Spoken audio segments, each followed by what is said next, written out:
In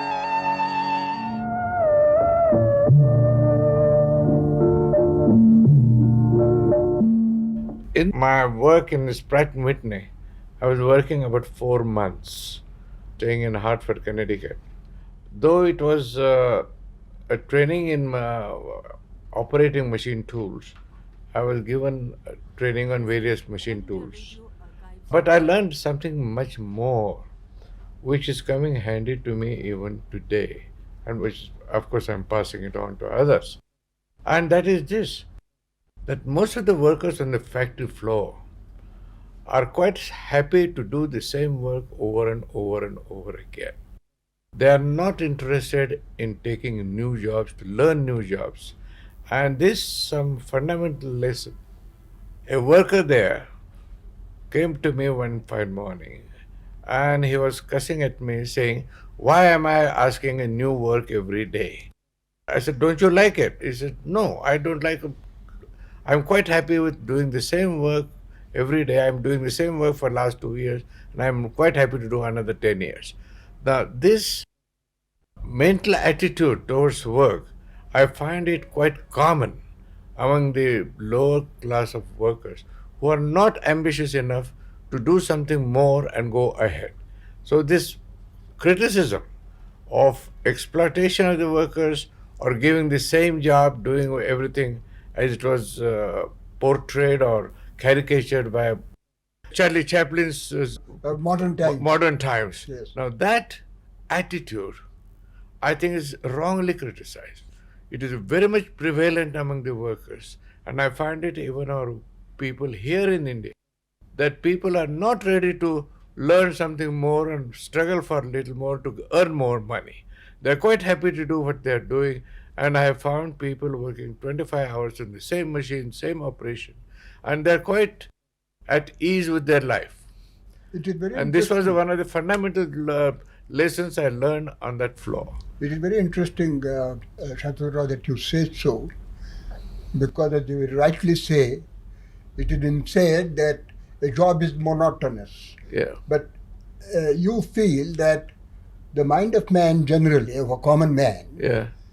likes the routine, likes the limitations within which it works. It doesn't like to jump out and adventure, No, doesn't like to struggle to learn more. struggle to learn. So it is the exceptional who would start. Doing something new, Something something new. different, something, struggle to learn something more. We are now talking about 1923-24. No, now, another thing what I like to say, this is the first time I earned money as personally working for 4 months. How much did you get? And I think I must have I remember I used to get 35 cents an hour. And ultimately I earned somewhere about $600-700 in those days. So two things I did. One is I bought a gold-plated razor for my father and sent it to him as a present, saying that this is the present from my self-earned money. That was one. And the second, then I blew it on a very large size motorcycle. Those are the two things I like to mention just. So at this period, we're talking about 1923-24, Henry Ford was coming up very important. You never thought of visiting his factory. Basically, I always felt this way, that visiting a factory without knowing the job is like going to a circus. It is not an instructive thing. I have visited that, but I myself, even today, I don't like to go to a chemical factory. Not because I'm not inquisitive, but I don't understand it. And I think it's just a waste of my time and somebody else's time. Sorry. But we were used to read about Henry Ford. There used to be a factory right in Cambridge, Massachusetts, of Henry Ford making tractors. And I had visited that factory when I was in the first year. No, because your father had great admiration for Henry Ford. And when you were very young, he showed you the pictures of the Ford factory, Yes. etc. So I thought, lurking in your mind, you might have some kind of a ambition, hero worship to touch his hand and that kind of thing. No, that type of hero worship, I never had it. I had an occasion to see him at that Ford village. He was sitting on a just old cottage there in the evening, and I could recognize him. My wife was with me, Yamute, and she said, "Why not we go and say shake hand?" I said, what do we want to shake hand for? How does his hand differ from others? What he has done work, what we're enjoying that village. But shaking hands is something I don't feel like butting myself That is a on very somebody. interesting aspects of your character. You are so self-sufficient that hero worship even of your father was not Yeah. very easy for you. You see the point, hero worship means what?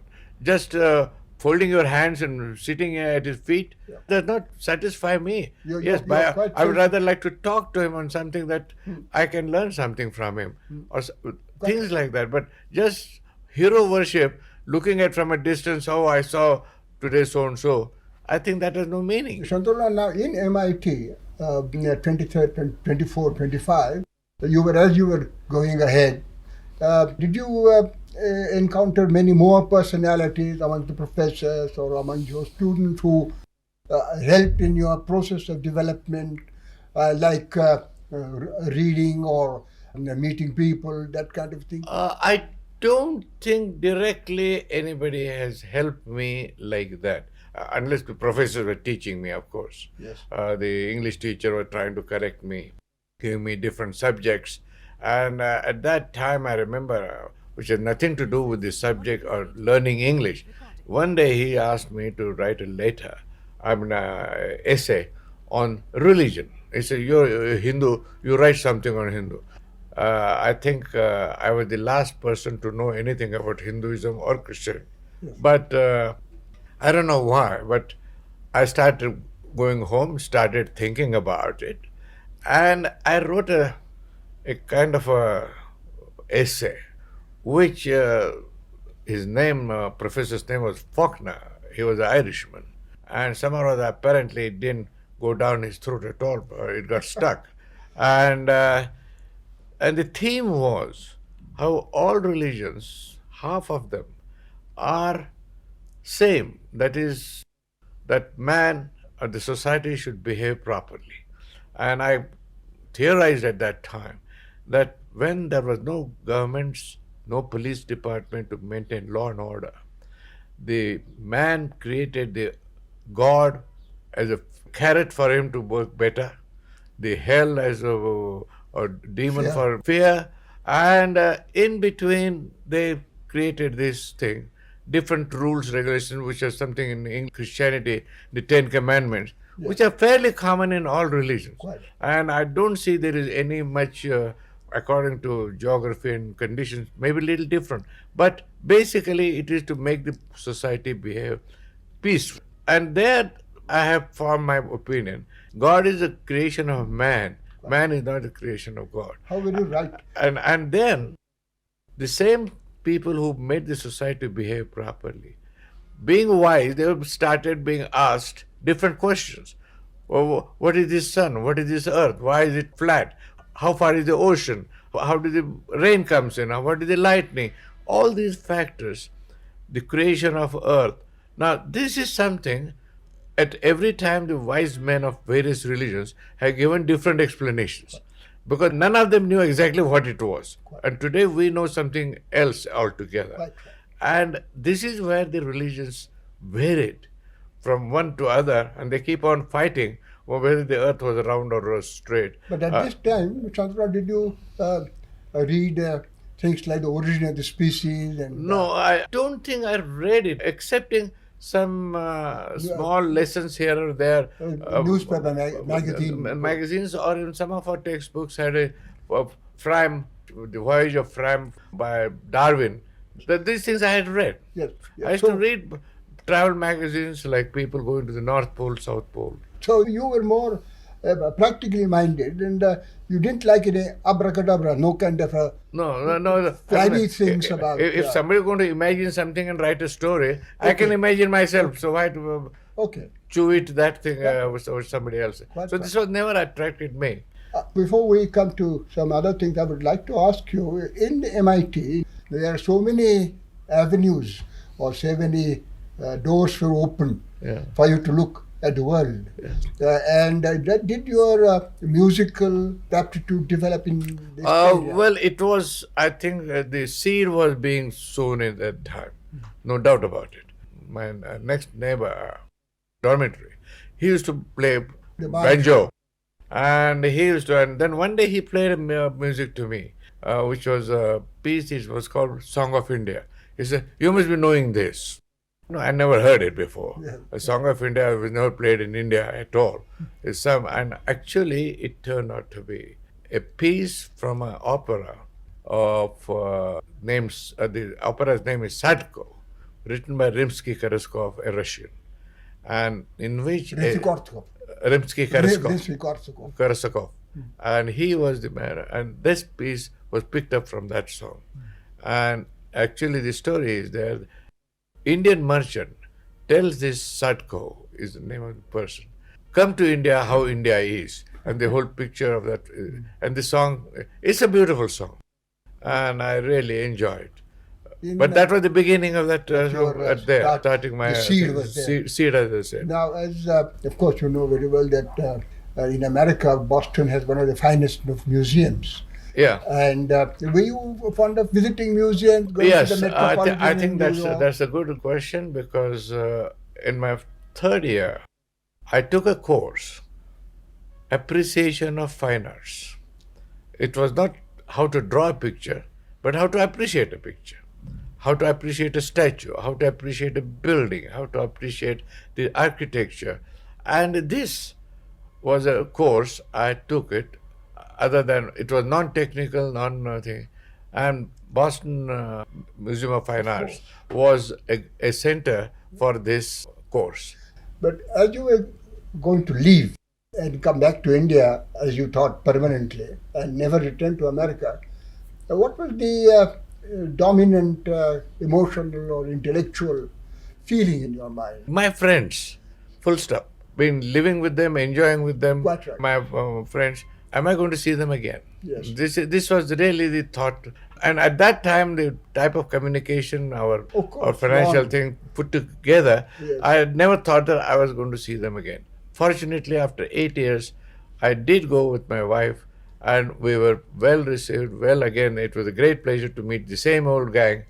While coming back, I stopped Germany for some time, about a month, with Vishnu Kirloskar, who was there. Oh, yeah, they're And doing his we took a doctorate. trip around to Munich, Düsseldorf, and I saw the first planetarium.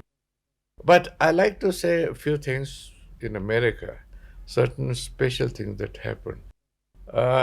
In school, the kind of professors who were really active engineers in the industry and in the field. And I remember one day launching of one big aircraft carrier, Yes. one of the biggest American ships being launched, and the problems of launching were very critical that time. That time in that particular situation, it was on a small river, the boat was too big, it has to hit the water at a certain speed, and then it has to be braked so it doesn't go and strike on the other side of the river. And this problem we discussed in the school before it was being launched. And the professor, he said, look, this is the solution I have found. I do not know whether it's going to be right or wrong. Let us go there and see tomorrow what happens. Now, this is the frontier type of questions professors were handling, and they were exposing us to that type of It was not really atmosphere. theoretical. The theoretical said, there is a problem, there is a thing, this is the solution I found. I don't know whether it's right or wrong. Nobody knows. And so that was what type of education we get. The second thing I am really proud of, in the first year of my school, I had the occasion to see the development of sound on the film. In 1920, General Electric's laboratory, I had visited it because there was a friend there. And in the evening, they showed us a new experiment going on. The General of the American Army, at that time, I forget the name now, was very prominent. He made a speech, and the speech was recorded on the film. This was something new, which developed into almost 5 years later, 6 years later, into talkies. And third is the aeroplane.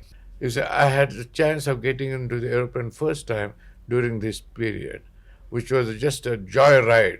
A friend of mine was on a floor, as I said, the Harry Cuthbertson. Well, what was the plane? I think it was one of the two-seaters or three-seaters plane, open plane with her.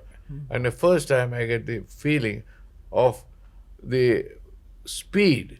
We only read that speed, but I had to put my finger out to see whether the plane was moving fast enough, because it was quite open, you see. Yes, yes. And that was the thing. And the at that time, I don't think any one of us had the idea that the plane will cross the oceans to such an extent that they are doing. Well, it happened in 26. And in another thing, most interesting thing, and which is a fundamental truth, that at that 1924, one of our brilliant students of MIT, he was a General Doolittle, who yes. dropped the bomb on Hiroshima. Hiroshima. He was a student at that time, and he was a crack pilot too at that time. And he and others had predicted that the aeroplane cannot fly more than 400 miles an hour. And they said, this is the reason, this is the reason, this is the reason.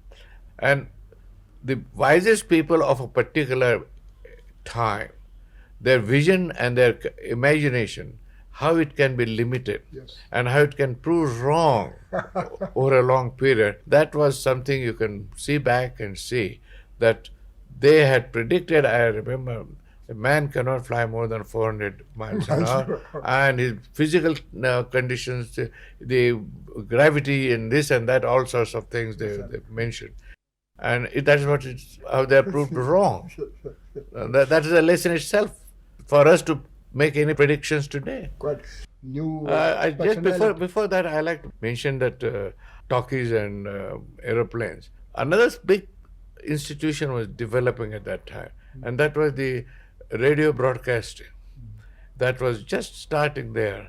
And I remember in 1923, we building a little set at home by thing, and listening to some broadcast lecture of the, at that time, what was this, not United Nations, but League of Nations. League of Nations. And the leader of that was some Englishman, some lord, somebody who came in Boston, gave a lecture, and we just heard it on the radio.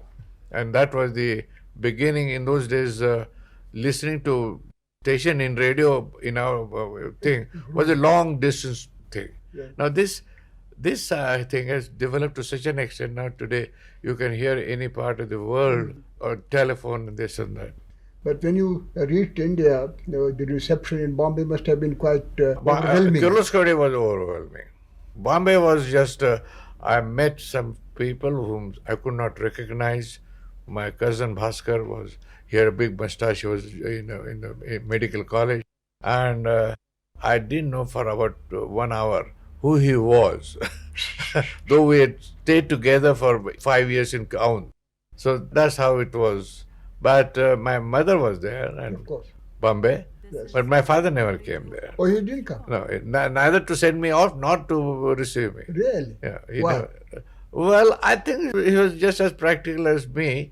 He said, what is use of going? I will receive him here. Why waste 2 days of his work to go to just to say hello to those? Anyway, in 2 days you say hello.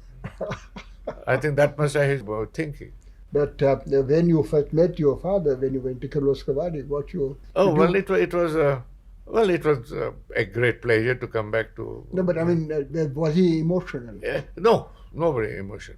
No, there was no emotion excepting my mother. There was no emotion of any time, either my father or myself. But your father was a kind person. Well, kindness is quite different than emotional. You see, it is emotionally something. I don't know how you would imagine Yeah, I'm saying emotion, it's sentimentality or kind. It is entirely different things. Sentimentality is something you behave with no reason or other things in a particular way. So when you came back to Kirloskar and your father asked you to start looking at the factory and say what you would do, you must have started reacting to the management organization aspect of the factory. Well, not management. I was individually, in the beginning, first year, I was getting myself acquainted with what is the world, he gave me the job of redesigning the whole sugarcane mills. So I designed them, produced them, went to the farmers to see what are the results, come back again, changing. And that was, I was more interested in that. And then I think after about 6 months working in Kirloskar, I went to Bombay first time afterwards for about 8 or 10 days. Shamora took me around to meet various merchants in Bombay whom were dealing with us. And that way I started getting into But this your circle. feedback from the farmers. That must have taught you a great deal about the kind of equipment that you will. Oh, yes. And it was this that really gave me a lot of real basic knowledge about Indian customer. Now, the farmer, I learned that is a great businessman himself. He's not a fool to buy anything. He is not an ignorant person that is being made of. He is quite wise enough and he knows exactly his own interests. And he is not for the cheap goods. If he gets the quality, he's ready to pay for it. If he earns money on something, he's ready to spend money on it. So these are the things I learned from the farmer. And even today, I do believe that if equipment is beneficial to him, he will use it. He will not hesitate that because it is modern or how this or that. Nothing that sort. He is ready to use it, provided it is right. A lot of times, what has happened, some professors, some Englishmen, some world body agriculturists come and think that he needs this, and he refuses. Quite right. You see, because he knows by himself that there's no good for him. And that is what has happened. And then they pretend, I mean, these other boys, that he's ignorant. He's not ignorant. But coming from America, from a totally different social and economic milieu, going to the Indian villages must have been quite an eye opener for you. No, I don't think it was any problem with me. Because we are living in Kirloskar, no different than the farmer. And I think I have a built-in mechanism or something. I'm quite happy in a farmer's cottage. I've slept many nights in cottage on the farm. And also I've slept in palaces. In between, I don't think there is either made any difference to me. When, of course, But my head didn't go swollen in a palace, nor I felt I was degraded because I slept with the farmers. I can tell you, whether it's an Indian farmer, whether it's a Sikh farmer, whether it's an Italian farmer, it's a Thai farmer, it's a Libyan farmer, you name anything, I've been with these farmers. And just at home, as at home as anybody else. You feel the same way in Africa when you go there? Yeah, that's right. I've been in Egyptian farmers. Yes, of course. We had about 150 farmers gave me a lunch, and in the Delta area. And we were talking something business, and one farmer whispered to our agent that he has done so much for our farm, I like to kiss him. So the agent asked us, one farmer expressed that he wants to kiss you. And now, being a customer is always right. With that theory, I said, okay, if he wants to kiss me, I'll kiss him. I didn't know what I was bargaining for. So he had a 15 days beard on him and 1 month no bath. So that farmer, I think I kissed. But that was not the end of it. The other 150 said, why not we? and that was the end. But I had to go through the whole thing. Yes. And that's the same thing with the Russian farmers. And it is a great thing to the farmer generosity of a farmer when you are on a farm is unlimited. Now, as you were going around with Shambhurao and meeting your customers, and you must have met some industrialists also in Bombay, how do you react to that class of Indian Well, people? at that time, I don't remember any industrialist. Except in cotton industry, there was hardly anything. And I met a lot of merchants. And one of the merchants, I remember, manager at that time was Vadilal Parekh. And I was sitting with him, and he had another farmer from Kathiawar. And Shambara introduced me. He's a young man coming from America. He was trained as an engineer, etc. So this Kathiawadi gentleman there, he asked me, "Am I a second-class engineer?" And I could not understand what he means. I told him, I said, in MIT we don't have classes, so we just pass and that's the end of it. No, no, but are you a second-class engineer? So he was insisting on me to make sure that I was a second-class engineer. And I could not answer him yes or no, you see. And when I came out, Shamaras enlightened me. In India, an engineer, if he has a second-class certificate, then alone he can run a boiler. If he has not, he cannot. So that man's job was to find out whether I could run a boiler. And to him, engineer means to run a boiler. Second class. Second-class engineer. Now, that was my first salami in Bombay. But coming back to Kirloskar, there was no problem of your chemistry adjusting to, say, Shambara or Antoba Phalnik. Well, I don't think there was any problem. No. All of them were working together and at that time conditions in the business were pretty bad. After boom of the 23, 24, 25, 26 went down, and we had a hell of a number of plows unsold there, capital locked up, and we were running into losses, and that continued for two. I think maybe it was a pre-dawn of the recession of 1929. Yes. This I'm talking about 27, 28.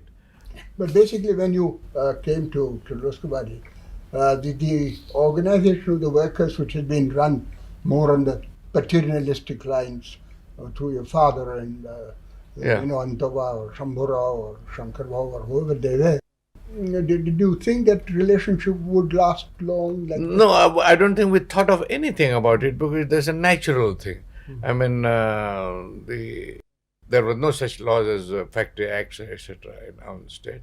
But I myself know that when a worker wanted a certain help, maybe financial, maybe medical, maybe we did not worry about if a fellow had a little cut on his finger, put a medicine on it, or the iodine or whatever it was at that time, put a little bandage and say, all right, start working. But if he needed really, I remember a case where a man, one of his eyes, the hot metal from it flew into it.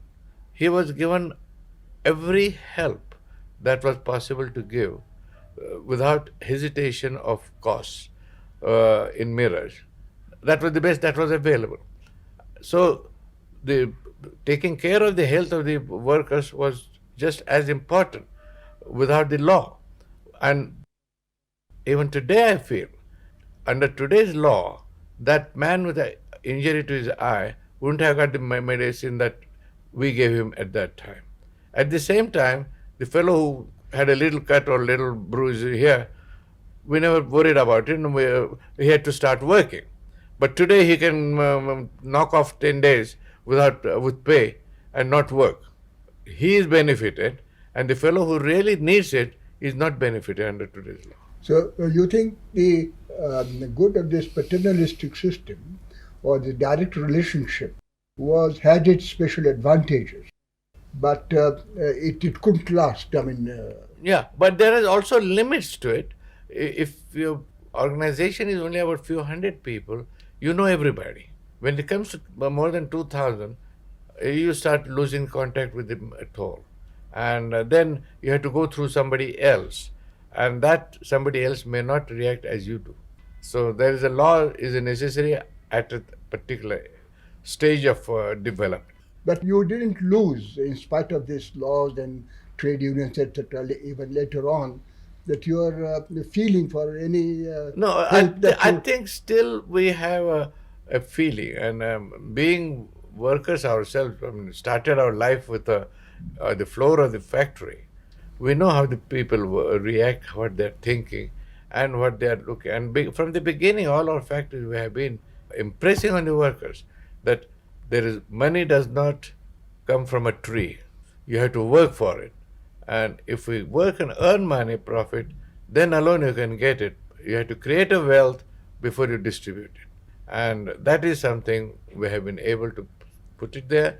And we are fortunate in most of the places to have a sensible labor leaders.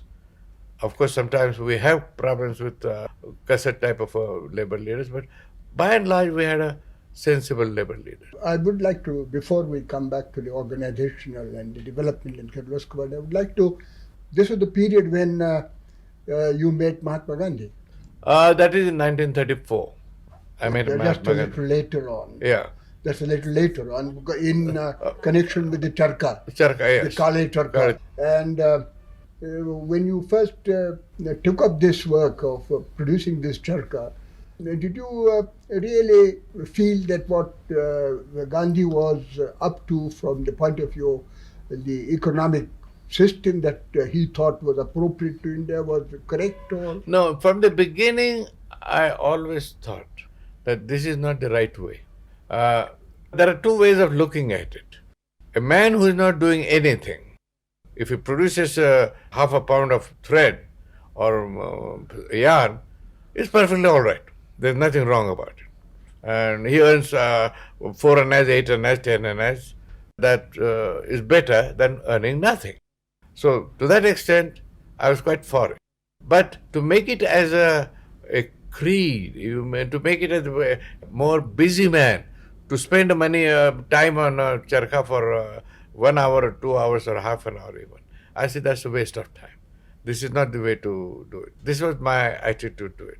And therefore, when Gandhiji put up a prize that a man should produce more than one charkha can produce, attracted us. And that is the reason why we took our hand at developing a charkha. He had put up certain terms, Yes. and to fit that terms, a lady should be able to run for 8 hours, this thing, etc., etc. So we produced a lady who could produce this thing, fitted all his terms, and Mahatma Gandhi at the last minute said, "This is not according to my dream." Shanturao, so we come now to the period just before the World War. As you were developing your factory, you had not started at Harihar as yet. Pune was not even projected. And you had certain plans before really the orders from the war effort of the British started coming in. During this period in Kirloskar, how did you start getting... At that time, if I recollect the situations, we were talking, and there were a lot of different books coming in of how things are developing in the world. There was a book, Invasion of Japan over the whole Southeast Asia. Co-prosperity sphere. Co-prosperity. The war in China had already started with Japan, and Japan had occupied Mongolia, and they were ready to come down. And I remember a book which gave the direction how the Japanese Navy will invade, and on the other side, how the Americans are doing things in Europe, and how England is trying to preparing for war in India. One of the actions of that time beneficial to India was the establishment of the sugar factories. Protection to the sugar industry was given with this expectation of the war and isolation of India from sugar sources of Mauritius and Cuba. Now, that was one of the reasons at that time why the Indian industry was protected to develop the sugar. Now, these were the background of it. We were in Bombay, we used to have a couple of English friends, and we used to talk in the evening. Who were the This fellow was a fellow called Todd, quite an intelligent fellow. T-O-double-D. T-O-double-D, Scott, and one or two others. And we would talk, so what is this happening in Europe? What is Hitler is doing? How it will affect us? How it is this? So this was going on. What was Todd doing here in India? But he was a salesman for World Cuts at that time. And he used to sell a lot of steel to us, so we used to know each other. And he was later instrumental in getting a Kirloskar pneumatic started, or the pumps in Sulzer's pumps in Kirloskar Brothers. So he was quite a good friend of ours. And this was the atmosphere I'm talking about. And around 1937, once Shambhara was in Bombay and he met this Vadilal Parekh of Batlipur. And he put the idea in Shambhara's head, why don't you make machine tools? War is coming. We'll be short of machine tools. And this was the beginning of the Mysore Kirloskar. And he gave a certain machine lathe that if you make it, I'll buy so many. So we started going into Kirloskar with for making those lathes. And that's how our entrance to machine tool industry. And this man, by the time we almost started producing the first products, war had started. And then we thought that it is better that we start a factory, separate factory, for two or three major reasons. We thought one factory growing up in one place and outside like this is not healthy. The number of people we can draw from the countryside gets limited. There is not enough manpower there. We are short of water and transport and all sorts of things. Raw material. So we not raw material. Basically, it is the human side of it element. But coal and steel, They were coming from anywhere of 1,200 miles, no matter where we go. And so we said, let's go to Mysore state. Mysore had invited us some years back. Yeah. But my condition... Sir, Mirza Ismail. Mirza Ismail. So my condition first was that we must have a perennial river where we can get water. Because in Kirloskar, we just didn't have no water. And even that Krishna river was not a perennial river. So I said, let's have it. And it turned out that Harihar turned out to be a good place where there was a river. Communication between Kirloskar and Harihar was overnight communication by train. And many times, I don't know how many hundreds of times I went from Kirloskar to Harihar, starting 6 o'clock in the evening, traveling whole night, 7 o'clock in the morning in Harihar, work the whole day, get in the train in the evening from there, and back here at 9 o'clock in Kirloskar. So this I have done many times, and that was why we chose Harihar. You put Rajaram there. Shambhara Zambekar and Rajaram. By this time, Rajaram had what qualifications he did? Well, he had shown his qualification of production and handling machines and handling... practically, absolutely. He had no theoretical... No, not at all. He was not given to reading books. He was a man always tinkering with something. But in many respects, he was quite close to you. He was very close to me, and I had the highest respect for his talent for handling machines. And Rajaram was sent, he was looking after the production, building up the factory. And Shambhara was looking after the rest of the business of the company. And when the war started, the orders for almost everything started? No. You see, if you remember at that time, it was known as Sitzkrieg, sitting war. You see, first Germans went into Poland, and Russia joined with them, and they finished Poland. And the war just stopped there for a year. You see, and that time nobody knew what was happening. Apparently, Hitler was trying to consolidate and make sure that the Western Front is kept quiet by having treaty with England or something, that not to start a fight on this side. And I think that was what the period of, it was known as Sitzkrieg. Yes. The German word for war is Krieg, and Sitz means sitting war. And so that was what the thing. And so during that period, I don't think much thing was happening, excepting prices of raw materials started going up. And they went up first when the war started, suddenly. And then a lot of people ordered a lot of things from England when they were available. And when they imported, for the next Sitzkrieg, nothing was being sold. And the capital being locked up, the prices just crashed. And at that time, I remember I bought some 4-inch pipes at about 9 a foot. And we bought as much as we wanted or more for our town. And I remember that. And similarly, we bought things which were useful.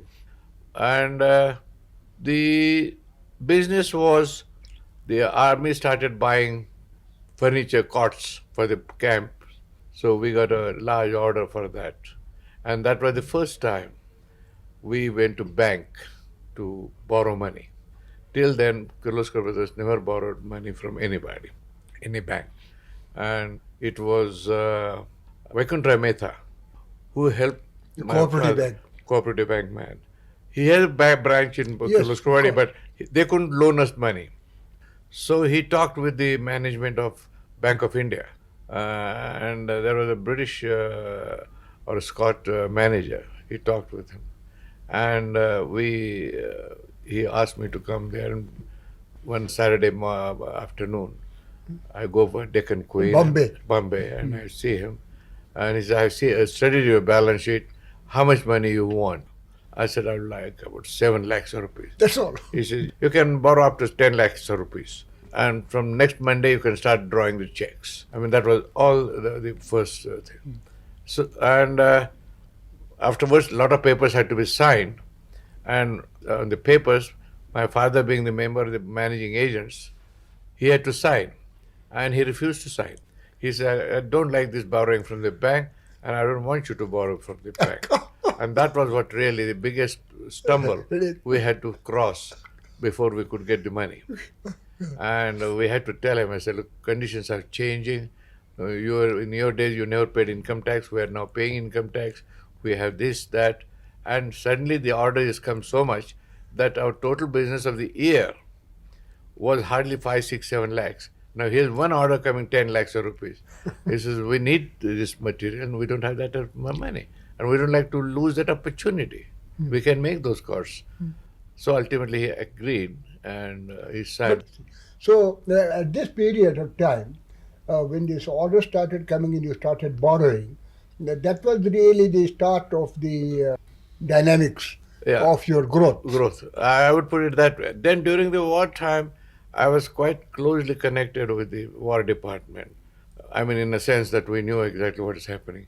Then we had a man in Calcutta, Gurjar's brother, Madhav Gurjar was stationed there, and he would see what is new coming in. And his presence was quite helpful at that time. New orders coming in, he would go and discuss with them. Any problems we would discuss there. He would discuss initially. And in between, he said, you come up, there is a big scheme to help the machine tool makers. And at that time, we went and then they gave us 2 British workers to join Mysore Kirloskar to improve the quality, etc., etc. And their man used to come. There was another officer who was coming. So this was a contact maintained. But did you meet any of the British officers connected in Delhi? Oh yes, the generals and purchase officers, and one of the advice, I forget the name of that man. He was a British managing director of one of the British companies in Calcutta, one of the engineering companies. He was given as the #1 man for purchasing material for the wartime. And one day when I went there, and I said, look, we're doing this, we're doing that. He said, young man, I tell you one advice. He says, till you see the pink paper from the government of India, don't start any work and don't spend a single penny. that was the sanction. Sanction. You see, that was the order. I know. If you don't have any promise from anybody, don't listen to it, he says. Yes. That was his advice to me, and I'm still giving the same advice to my grandchildren. But tell me, it's very interesting that on one side you were connected with the war effort and meeting these generals and creating your whole basis. At the same time, the 1942 Quit India movement was started. Yes. It was affecting your environment. It was affecting up to a point, and I think it is our skill. We had this wire rope dancing on it, But let us put it this way correctly. The reason why we were taking the orders was more for the benefit of the shareholders of our company and not for the benefit of the...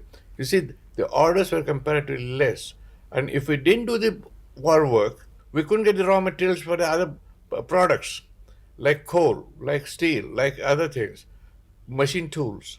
So to obtain these things, we had to be on the right side to get the and this was one of the major reasons why we were supporting the war effort. No, And at the same time, we were sympathetic with the what do you call it, Patri Sarkar and whatnot at that time.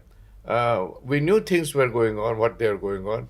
We knew when Yashwanta Chauhan was in town, we would get information about 10 o'clock, 11 o'clock at night. He has come into town. And we pretended we don't know. And we didn't talk about it either. yeah, I know. I mean, we were our own state, and you were in it, and you remember the day when the raid came in Yes. on Kirloskar Valley, because the Satara police cooked up the Yes. chart that you were manufacturing arms for the The- so-called Patri Sarkar, and Yes. helping Nana Patil and all the terrorists to That's right. derail the trains, etc. And we had a great show at that time. Correct. Who was that police? Yates. Yates was there, Yeah. and he produced a little part of a Village village yeah. revolver. And he asked you, he said, Mr. Kirloskar, can you manufacture this? So you said, you insult me. Yeah. I don't manufacture such bad things in my factory. Yeah. Come and see the bombshells that I'm making Yeah. for your You war see, effort. actually, it was a Britisher, another Britisher, who was sent to observe what is happening. Delhi sent him because they said we are getting certain material from this factory for war effort, and what is this going on? And so he reported, he said, if they wanted to make the pistols, the one that the police have produced is an insult to Kirloskars. They produce better products than that. It was his opinion, and that was how it was. Yes, The police got into their trouble. This raid was quite a thing, which enabled our own state to have a hit at the Satara police and even the Bombay government. Yes. And, we took the matter right up to the Correct. Viceroy. I remember And they that. supported, and the Viceroy supported us. That's right. The At that time, I think the Kolhapur, what do you call AGG, AGG, yeah. was very sympathetic. It was sympathetic. Very sympathetic. But now we come to the period when the war effort was, how shall I say, coming to an end. Well, one of the things I like to make a historical statement for it. One of the policies we followed in supplying material to the war effort was basically, I said, I will not produce any armament, any explosive things, not because I am against it or any such thing. I said to the government, I said, look, you need pumps, you need other equipments, you need machine tools. Now, if somebody else has to be taught to make machine tools and pumps, and you teach me to make a hand grenades or shells or anything, then I said you are doing double effort for nothing. I'm making pumps, I'm making lathes. You give me the orders for lathes and pumps, and I will supply you the lathes and pumps. Unless you get stuck, then nobody else can do it, and I can do it, then I will do it. But did they approach you? For doing special things, No, but explosives. explosion, no. They didn't approach you. No, they said, we're quite happy you're doing this. Ah. And my long-term view was, war is going to come to an end. And with that, the orders for the bombs or shells or anything will come to an end. That's right. And then we'll be looking for customers. Instead of that, if I keep on making pumps and machine tools, there will be always customers for it.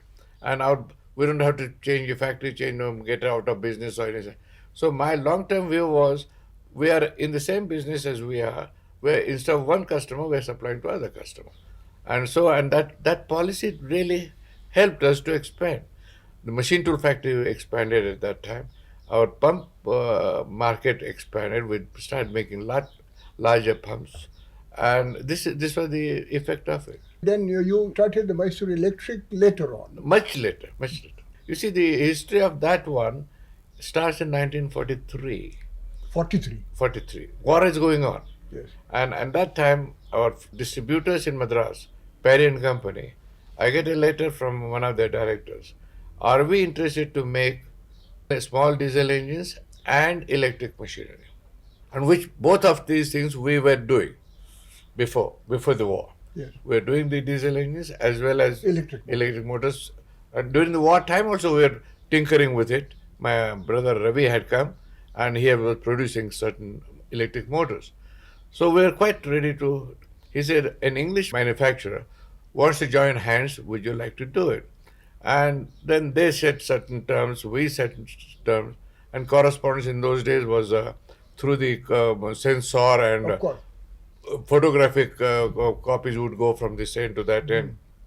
And this correspondence was going on from 1943, 44, 45, about got started.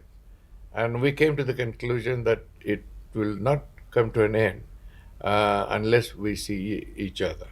And so it was decided that myself and Gurja would go to England and negotiate this. And after we negotiated, this one company was handling both. So with one negotiation, but it took us 4 months to be there.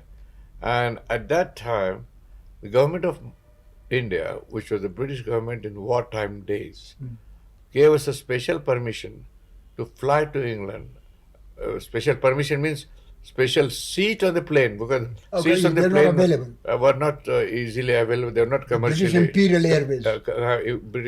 commercially available. Yes. So we had to get a permission from them to get two seats, and it was they who visualized that after the war the farmers will need engines and pumps and electric motors. So we should have it here, and it was that thought that gave us that push, and we went there. Even though when the war was going on, the bombs were coming in London. We were in London at that time, and that period. How did you find your counterparts in England for negotiating all this? Well, it was a negotiation. It was a give and take business. You see, they put up some ideas, we put up some ideas, we all objected to Because their you were thing. more tuned to the American systems. No, this was not. We didn't find any problem. It is a normal business transaction. Quite. You want as much money out of me as possible, and I want to Natural. get as much Nat- money as yeah, myself. it's a commercial. And Yeah. we both of us were agreed on one point: unless both of us make money, It's no negotiation good. will not go It's not through. going. God. Actually, when we were negotiating in England, one of the points that came up, you see, ultimate various thing from 50% to 49% each party, and 2% to somebody, to we came down to almost, I think, 10% each, and the rest to the public. You see, that was what really It's came. a new formulation. New formula by negotiation. You see, No, this but is new going- formula. Yeah, and at that time, the requirement from the other side, let us have a neutral chairman for two companies. So for Kirloskar oil engines was formed at the same time. So Sriram was suggested by us, and they accepted. Oh yes, he's quite all right. And for Kirloskar Electric, C.R. Srinivasan, the editor of and owner of, I think, Swaraj newspaper, he was accepted. He was a nominee of parent company more. They suggested he's a good man. So we took him as a chairman for that company, so Sriram for this company.